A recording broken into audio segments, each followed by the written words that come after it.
Al pie del Ávila majestuoso, a 920 metros sobre el nivel del mar, en un valle de verde geografía que se abre de este a oeste, surge Caracas, la capital de Venezuela.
And now, our feature presentation. You are watching a master at work. Go get some! All right. What's going on, fellas? My name is Rafael Chacinas, known as El Capitán Rafucho, and welcome to another episode of Straight Outta Nation, because this is the late night reaction. So, how you feeling about this Tuesday, almost Wednesday, y'all? Because, ladies and gentlemen, we're still alive. We are not dead for now. We're still alive in this motherfucker right now because we just won against the Tennessee Titans on last Sunday, because I really thought it was going to be really over. Because, to be honest, right now, for me, between Las Vegas Raiders versus Tennessee Titans, it could be like something like a toilet bowl, but we all understand about that. We all really know. So make sure to subscribe to Capitán Rafucho on YouTube. Also, you can follow me on different social media, at Twitter, at Capitán Rafucho, Instagram at Capitán Rafucho 93, Kick at Capitán Rafucho 93. And if you want to help and support this stream, this platform, you can make a donation by PayPal, Venmo, or Cash App. All financial help is great. And to be honest right now, I'm feeling really excited because, to be honest right now, we're not dead. We're not absolutely dead. We're still alive for now. Because I just wanted to tell you, for that game, Las Vegas Raiders versus Tennessee Titans, I thought it was going to be really over. But after the game, you know what happened with the Tennessee Titans? They dropped their coach. Yeah, Brian Callahan just got fired, just got the boot. But to be honest, right now, it was just like a feeling aside or everything. But I just wanted to really calm to get up for the next one. And also salute to Adrian Reyna 123. Also salute to Slim Fit. Salute to you, my brother. Salute to you. Also, we got Daniel Berry in the building. Daniel Berry Sports Highlight. Happy Tuesday. Hello, everyone. Well, almost getting there for Wednesday. Yep. And I just wanted to tell you, because this is like a recap about Las Vegas Raiders versus Tennessee Titans, and hear about my thoughts. Michael Mayer, he really stepped in on the game. His stat line doesn't jump out, but he contests, it really matters. The 4-down conversion was really huge, and his touchdown changed the tone of the game. If we settle for 3 instead of 7 here, the momentum might be dead. But I think this kind of a role will continue for him, even once Bowers is back. Michael Mayer has made big catches before, but it just needs more chances, and it looked great at that game against Titans. I would love to see that. I would love to see that anyone could happen like this, because the dual threat between tight ends, it just blew me away for any reason right now. But I love it right now. I just really loved it. For Aston Ginty, I really thought that after he wants to be like really breaking out, I thought everybody that Aston Gente could be a breakout game between for like the other game. And then for the last game against Tennessee Titans, I think that was like the game against Chicago Bears. It wasn't Indianapolis Colts. It was against Chicago Bears, which it really got me up until we just lost it. Until we just lost it. But who knows? I mean, if you remember during the preseason when everyone was happy or other rookie running backs like Trayvon Henderson, Amari Hampton, people say we took Gente too high. But it's very satisfying seeing him with like rookies in so many categories already. Because all those fans, they never once panic watching him play. When those numbers are down, it usually says more about the online than him. And I was just like, man, they got it all. They just got it all. And to be honest, right now, I mean, we don't want to waste time on Aston Gente because everybody thought that Aston Gente could be a bust or everything, or no. I mean, we got the perfect running back in college football. I mean, can you imagine this? Because before the year, it was Brock Bowers and then Aston Gente. I mean, they just became like two great combinations that no one had expected. No one had expected at all. No one. I mean, could be like everything amazing, but they need to improve. Also, between for the offensive line, the ragtag group managed to get it done against the Titans, even though Jeffrey Simmons was so much wriggling at the times. But it held up against better teams, but I'm not trying to be like really negative, but I think the offensive line is a big part of why Geno Smith has looked off. I mean, look at this. The decision making has been really perfect, but protection has been definitely an issue. Hopefully, we just wanted to keep improving and find a few pieces to carry on for the next year. But have you ever seen Stone first to look? I saw the one bad rep where he got spin move, but the outside, I didn't notice too much. He can be like a good thing for alignment. I don't know, because I just saw like another guy rotating later, but they probably still figured it out. Trust me. I mean, they just wanted to know about it. Should I came in to say it's Chip Kelly? Trust me. Yeah, between for that part, we can talk about later. And Jacoby Myers, he was just like a total team player. The rundown for the sideline was very clutch. Jonah Lolu might be already the second best D lineman. He's very stupid faster for his size. And Devin White, he deserves like all the props he's getting.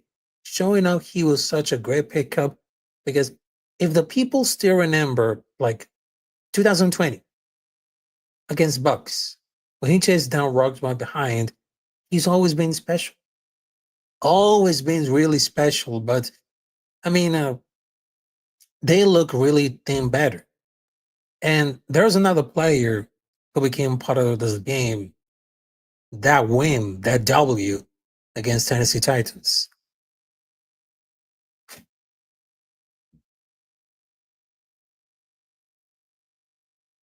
Devin White.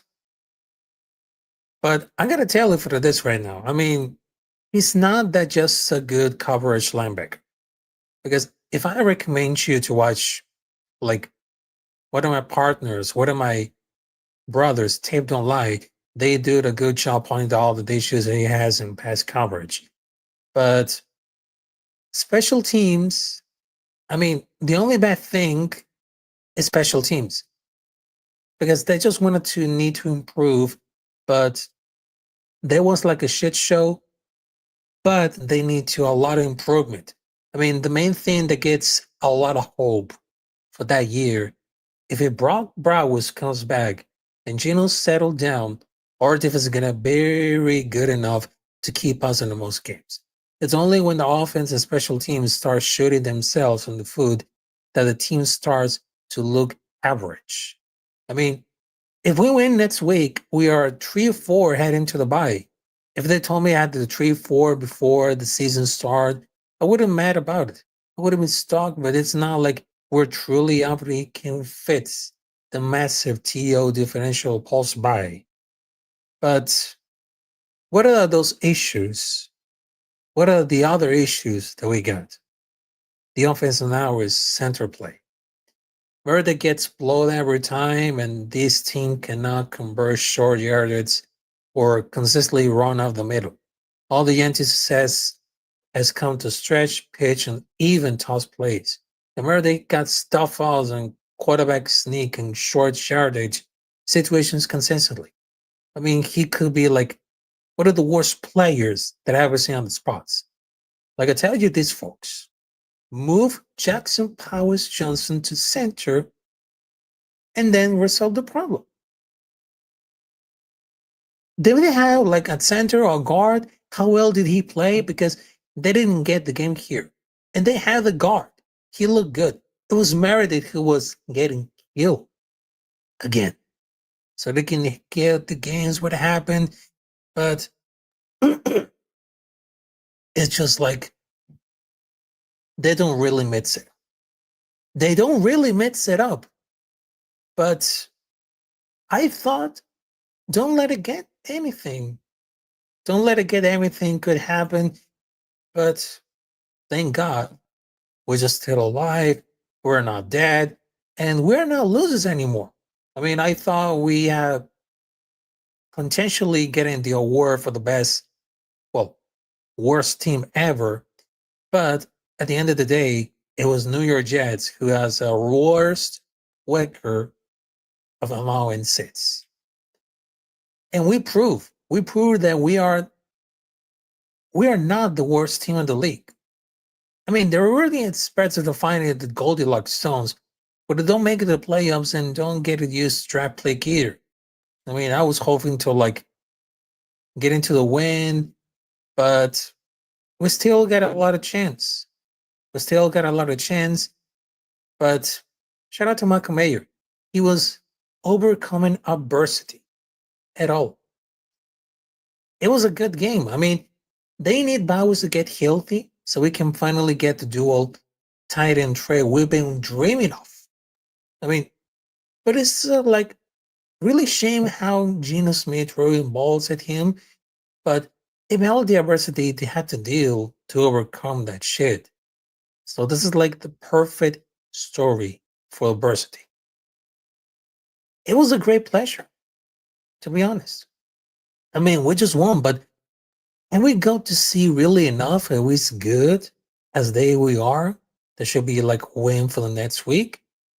But it feels like when we go up, there is no matter what they're gonna leave in this one. But they had to do like something brand new, but you know, could be right, could be wrong, but it just really happened at all. And also, I just wanted to tell you because I'm gonna share this video, and it's not like very bright at all, but you need to check this out for all these words of oh.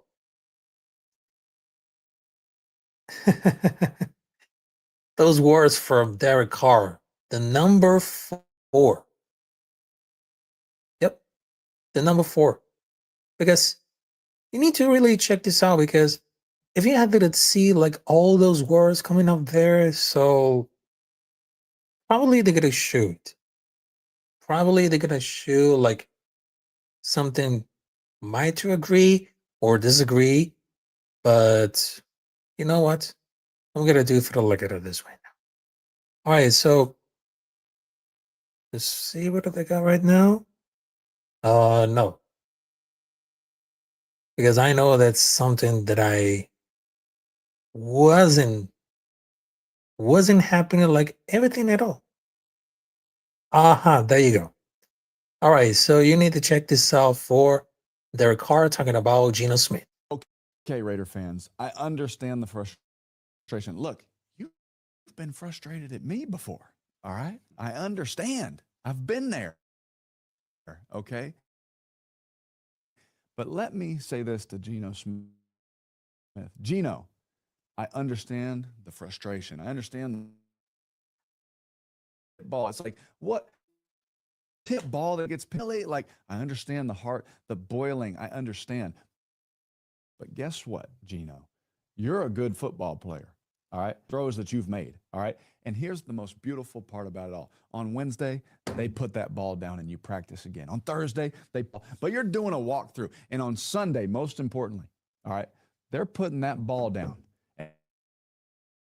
And you get to go out there and lead that football team again. And guess what? Nobody believes in you more than me. All right. I believe in you. I know the type of player you are. The Raiders quarterback that leaves and Bass is the one that's playing. I'm telling you right now that I believe in you. Wow. So what else is going to be right now? I mean, can you guys see like Derek Carr saying those words to Geno Smith? I mean, I was just like, man, Derek Carr need that Rich Gannon type mentality execution of the quarterback number one. And to be honest, right now, I really think that Derek Carr should be like the coach mentor to Geno Smith. I mean, he always changed loud and pretty similar to Tom Brady, but I know he can really improve. But the only thing that we just see like really enough interceptions. I mean, get this man to get a game and light the torch, but some of the people they really wish to keep because they should have stayed right until the end. But he's still under the contract with the Saints, so if he retires, he's a Saint. But was Raider through and through. And it takes like a big man to do like a franchise to cast aside. And Derek Carr was never nearly as bad as Geno has been. Because I cannot believe that some people hated that guy. And this is why they have always had a lot of respect for Derek Carr since the draft up until the moment that they just want the Raiders win. But he shot his shot. And Carr was interesting, but it was like cool or don't. But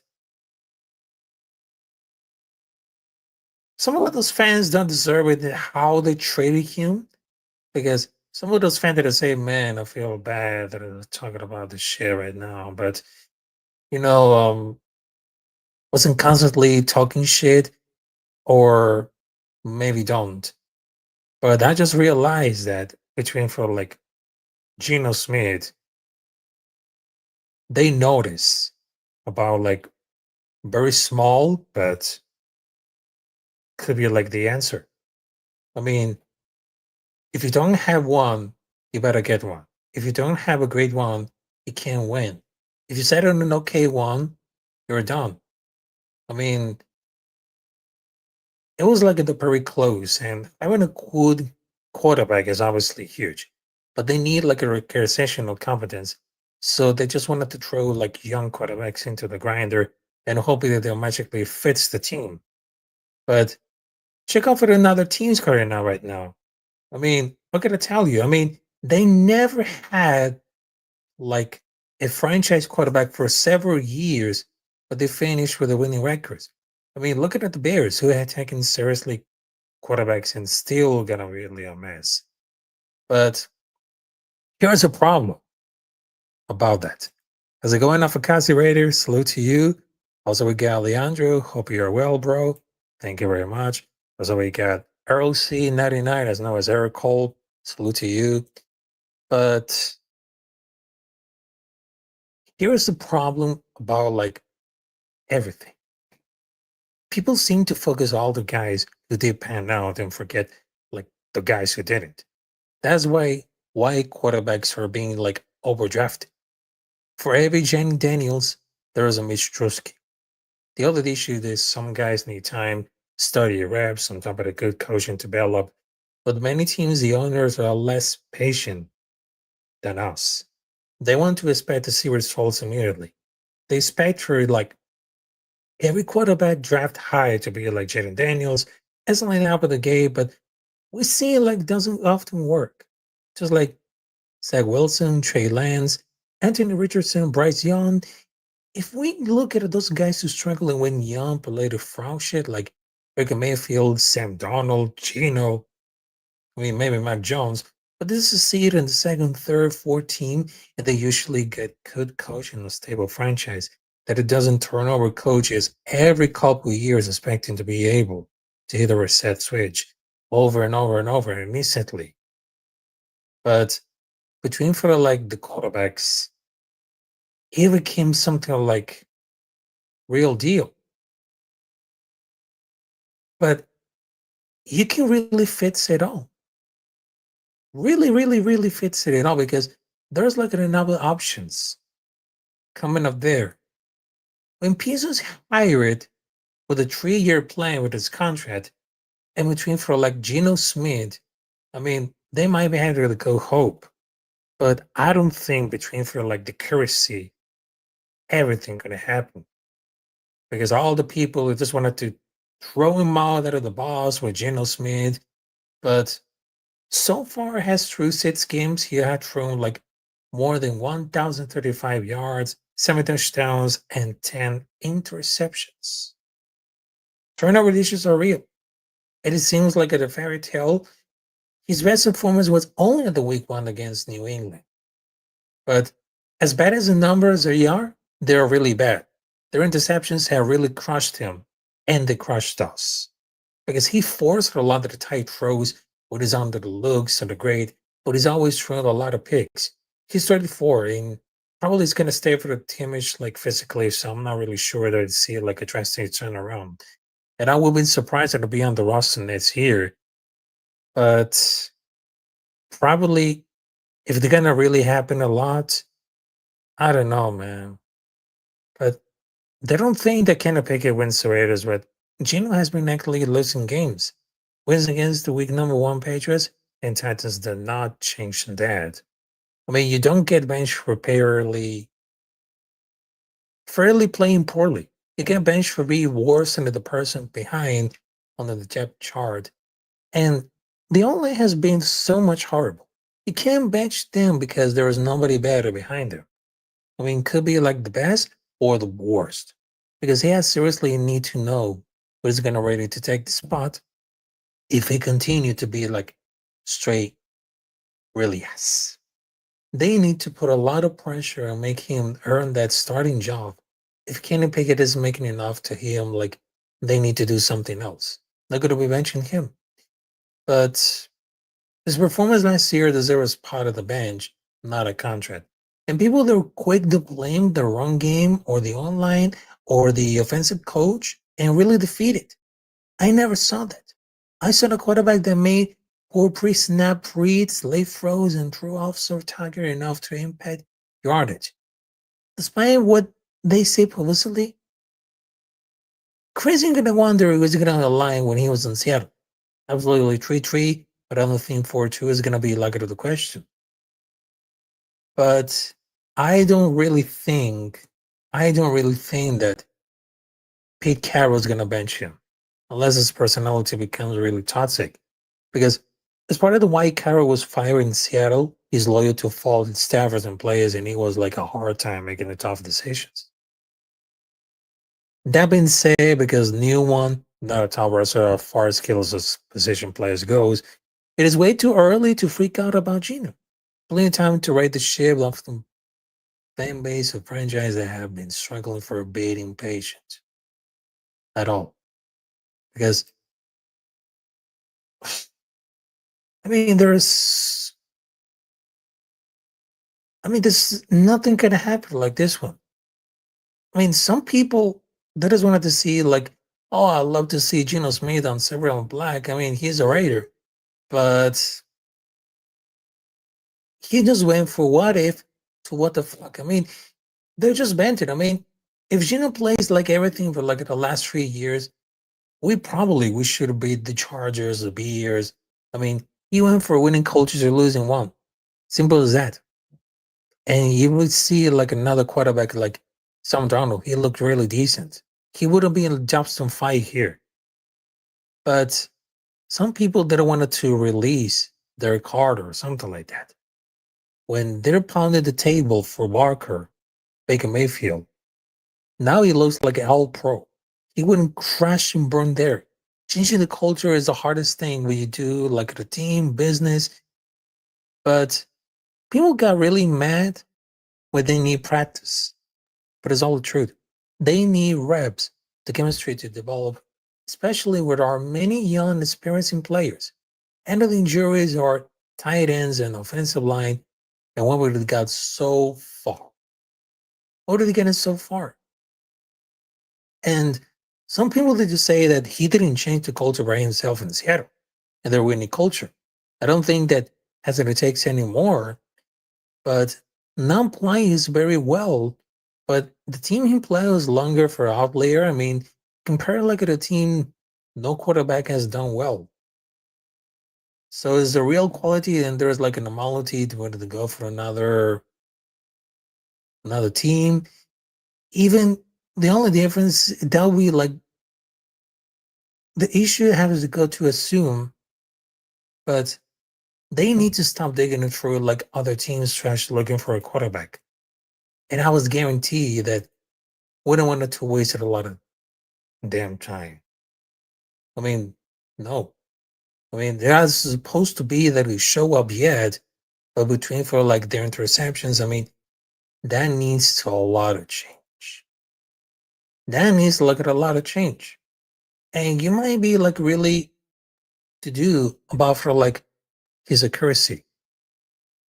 I mean, how do you know that about that is mine? Because he's like 17-1 competition if you count their interceptions. That seems like really a lot. He wants to desperately wants to win. He's the highly emotional player. But I don't think it's gonna be like so much really better at all. I mean, he's really failing. The experiment is really failing at all. I mean, people need to start acting like you just pick like a franchise quarterback mid-season. There's no anyone who's a free agent or like go to trade, but some people they say, but if we bench Gino, we can see what Pickett do. Those guys, why Kenny Pickett in practice every day? They know what he can do. Tom doesn't run that show, but actually in charge can do like anything except for wait for the draft, which was like all the plan at all. I mean, it's really amazing that some of those persons, they want to ruin it, everything. I mean, there is like a similar to like making all the personal decisions, but he's willing to suggest it at all. But they have this feeling. But people think that Tom Brady is some like wizard because he's a go-to quarterback. It reminds me of like a Michael Jordan is the greatest basketball player of all time. But they gave us like he's very closer as one of the player. But they wanted to give like a really shot. But I don't know. Because the play calling was extremely limited about Geno Smith. Doing low risk, bringing the sticks and throws. And that was really clear that Pete and Chip planned super conservatively offensive to limit Geno's liability. I felt like I was watching like a rookie up there. Even the low risk play calling, also real horrible hospital ball to Genty, the big thrown across a double coverage was like one of the one-handed throws, and I've been seeing like a quarterback all over the season. But I know they just wanted to find it on the end zone, but they just maybe look at a less confident. And the play calling, it's not that really good to throw the ball through all the double convert to the receivers and you know you're wide opens. But the regression is like very unbelievable. Very unbelievable.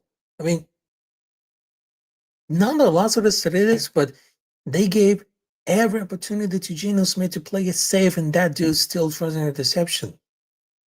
Who could it be the best chance of an to start anything else? Maybe Kenny Pickett? Kenny Pickett should be happy at all, but I can help. Like at all. But thinking about the offense was built heavily around for the tight end play. And when both were there out, the coaching staff was less scrambling. And I keep like scratching my head, wondering why they keep Bowers, but it clearly wasn't 100%. And that's one of the explanation that I coming up this one. I mean, maybe they're gonna build enough of the chemistry with Bowers and planning to look him at the first most plays. With him out, it's just hard to really press it all, which is not definitely good. Salute to Jeffin in the zone. Salute to you, my brother. And finishing up all like my point about Geno Smith. He holds on the ball way too fucking long. And it's obviously missing awareness because he had many times helping the reason didn't true. He hasn't gone for one game throwing deception and then barely beat the Titans. I mean, that could happen.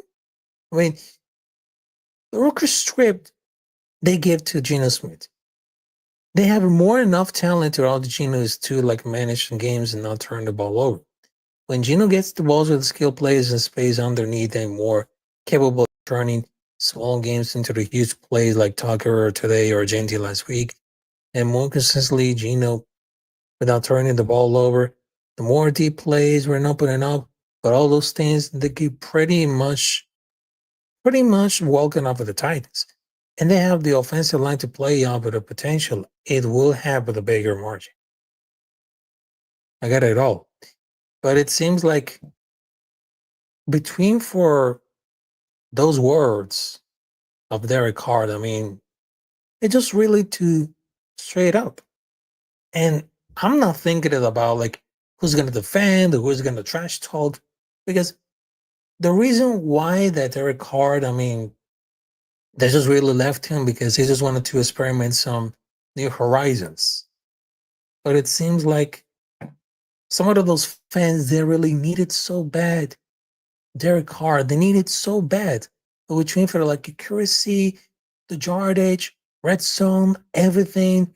But some of the people, they just wanted to, I don't know, trade Carr and then could have put an over for a new quarterback. I mean, that's not really works at all. That's not how really they don't want to do the sitting down. I mean, what is going to really happen at all? Why? Why? I mean, for the lovely God, why? Those are the same persons who really defend Derek Carr because they know exactly about the accuracy and he was preaching it all about his talent, his skills, everything. I'm not defending Derek Carr, to be sure. But with Twitter, like those words that it came to Geno Smith, I mean, that fell a lot. That really fell a lot. And I just wanted to tell you this one it makes like everything or something. Because people, why? Because they wanted to see like another quarterback can work with cheap offense. And they've been throwing shade at Geno because they watch for like every years. But he can play but something ain't clicking. And that's his offense. I know about like they put on film today and it's unsettable. And any decent defense is gonna lock that quick. But they got a really involved along with Malcolm Ayers, but it looks like he was supposed to get to find an empty spot and look at the Geno. And they really attempted to push the ball for the field. I don't remember. Because there should be more creative packages into the open space and show it with the throws, win, lose, or draw. That will open it up for the passing game. But also, they're going to slow the game as we don't want it to, well, lower it out. And salute to Jeff in the zone. Salute to NBA 24. Salute to you. So basically, what I just wanted to tell you, I want this team like more improvement at all. I just need it at all because there's no excuses at all. That game is really wasting it up. But I don't expect it like the next week. But they gave me like a small glimpse of hope. If they want to prevent Geno from throwing breaks, then that's what it takes. I'm okay with winning. I don't care what they call. We can't call Pat Mahomes playing with Geno with our own line. It's not gonna be really enough. And what will happen? What will happen if that game against Chiefs they're gonna start Kenny Pickett? Probably it's gonna start like miracle, but I'm truly concerned about for the passing game. And he's not very inspired any confidence in Chip Kelly to develop with his full team, which he has severely like the limits upside. Even he's not meant to set the world on fire, but he's not gonna eat snaps and mentor a young guy. But they're only gonna wait once at a lifetime. He's gonna be there for the rest of the season, but there's gonna be sliding in for the real throws. I mean, to be honest, right now, Jimmy Smith, he looks really worse than Jimmy Garoppolo did. Unbelievable. Him in the counter for the poor protection, he's playing like a complete fool, look depressed, disinterested. I mean, I would rather play. Or maybe they're gonna put Kenny Pickett.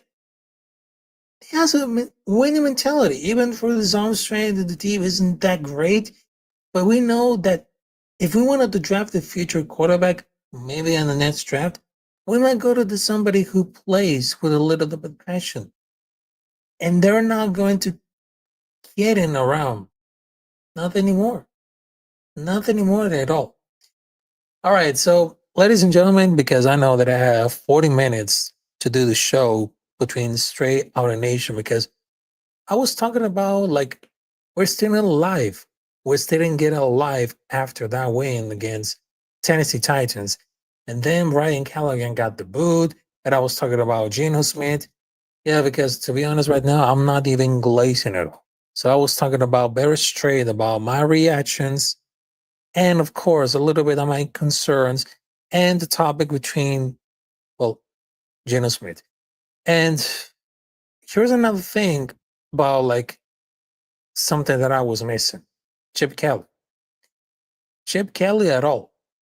And to be honest, right now, I mean, Chip Kelly, he started the first strike with a lot of quick hitter passes that got Geno ball out much quicker. Also incorporated Trey Tucker into the game. I mean, the trick play by Alice Kappa was too much noise. But the other with the shortcomings are in this execution, and it was not like a play call. The online has still some bad plays, but none of us should get really excited about like the level of the play of this week. I mean, they take a look at a lead, but make so many people they're really thinking about like all the stuff they were leading off of the game, how the coaches they need to help the quarterback. Now just realize the real mean dumb things that are significant for Gino, and it's just like he's still looking like shit. But that throw, I mean, that was really awful. But regardless what play or car, regardless of the quarterback, regardless, I mean, we cannot block. That's a real issue coming up there. And can we get some running back screen passes? I don't know. It seems like not so great offensive line that maybe like a good play once in a call for like a half. And plays has been open all year. And Gino throwing into a triple coverage and teams settling out for the stop of the run because they know Gino passed 10 yards and it's the win for the defense. You're going to have like a fray when your quarterback drop back to pass. And the offense is very designed for the college game where the hash marks are really, really, really wide. And at some point, I mean, that's what to say Chip Kelly sucks. Some of those players don't like him. He was a disaster. Doesn't treat players like adults. I mean, he's getting away for the college, not the NFL. I mean, that thing is play calling pretty well every week, but it doesn't seem like it had to like much at all. Doesn't seem at all. All right, so ladies and gentlemen, I just wanted to tell you thank you for joining us for this episode of Straight Outta Nation because this is a late night reaction because we've been doing like something like very short, simple, and of course, we just made it at all. And I didn't forget all the topics that I just wanted to make really short at all. I didn't forget it. And to be honest, right now, I mean, it seems like we're doing forward now, but I'm very glad that we just had a victory against Tennessee Titans, but we need to get improved off those running back screen passes, running back calling because right now it seems that Jim Kelly doesn't have like a plan to get involved in all of this. He doesn't have a great plan to get involved with all this. And I know my soundboard goes like this right now, but we need to get improved right now. It is now and never. Now and never, to be honest. And now we got the next week against Kansas City Chiefs, the hate week before the bye week. So I got a really special, well, maybe on Thursday, on Friday, if the schedule doesn't really change it at all. So probably going to do like a hate week on the morning or the afternoon.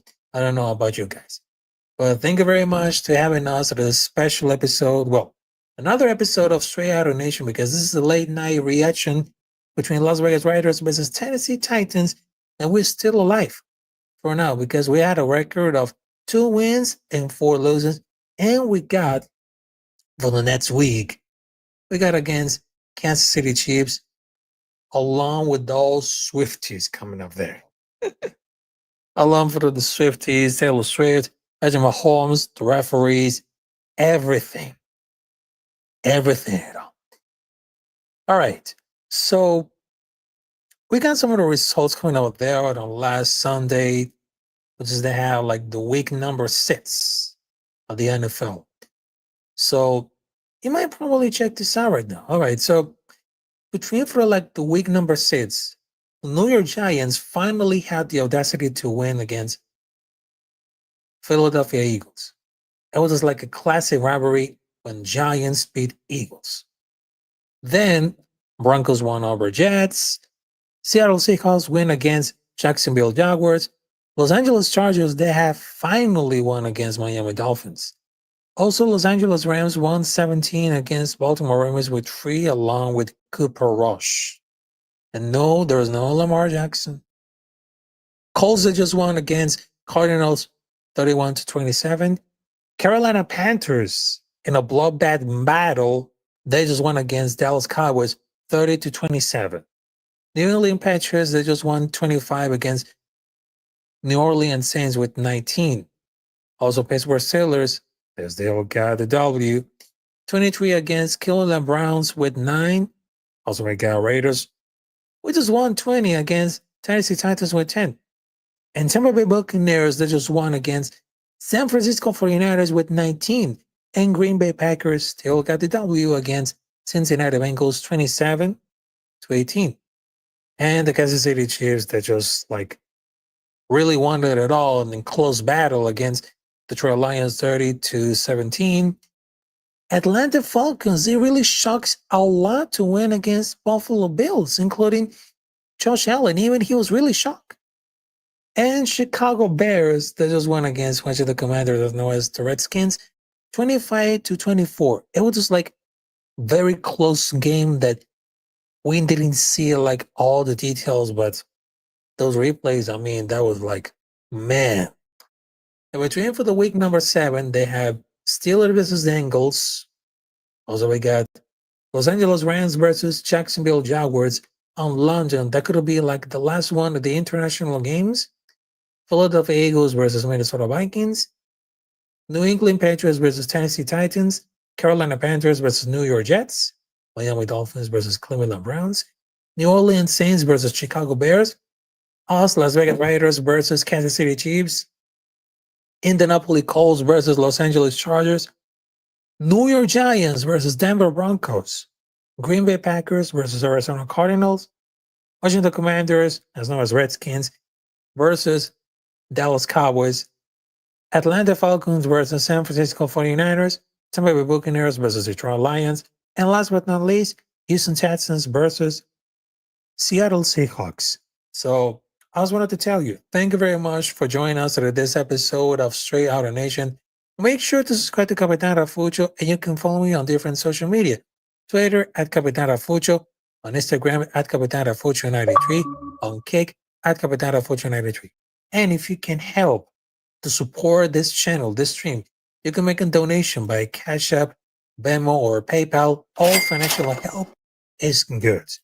Now, my name is Rafael Chacines, now es el Capitán Rafucho, and we will see you and another episode of Straight Outta Nation, probably on Friday or Thursday.